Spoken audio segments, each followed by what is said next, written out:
Bonjour à tous et bienvenue dans votre journal des produits de bourse de l'Upsat du mardi 20 août. Et Paris signe une fin de séance en nette baisse. Le CAC 40 encaisse une baisse donc de 0,97% pour s'inscrire à 4083 points dans des volumes d'échange très faibles à moins de 2 milliards d'euros.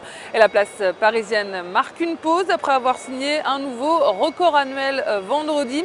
Les investisseurs attendent plusieurs signaux en provenance des États-Unis. Les regards sont rivés sur le grand rendez-vous de la semaine demain mercredi avec le compte-rendu de la dernière réunion de la Réserve fédérale américaine. Des deux côtés de l'Atlantique, eh bien, les opérateurs espèrent avoir plus d'indications concernant l'ampleur de la baisse du plan de soutien de la Fed aux États-Unis. Et cette inquiétude eh bien, se ressent à Paris sur les valeurs cycliques et surtout sur les valeurs bancaires qui passent toutes rouges. Crédit Agricole est à moins de 71%. Société Générale plonge de 2,78%. BNP Paribas descend à moins de 23%. Et puis à Wall Street, eh bien, la tendance n'est pas bonne non plus. Repli général donc du Dow Jones, du Nasdaq et du S&P 500. Le Nasdaq était pourtant parvenu eh bien, à se hisser d'envers grâce à la bonne performance de plusieurs poids lourds dans le secteur technologique, avec Apple notamment qui gagnait 1,53%. L'action a même clôturé à nouveau au-dessus des $500 donc par action. Et le groupe informatique Intel et Facebook grimpent de plus de 2%.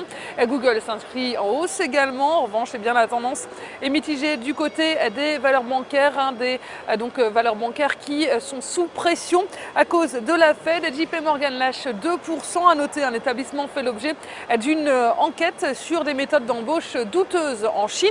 Et en l'absence d'indicateurs majeurs cette semaine, eh bien, l'attention des opérateurs ici à Wall Street et bien sûr donc des deux côtés de l'Atlantique reste focalisé sur ce grand rendez-vous de la semaine, à savoir le compte-rendu mensuel de la Réserve fédérale américaine.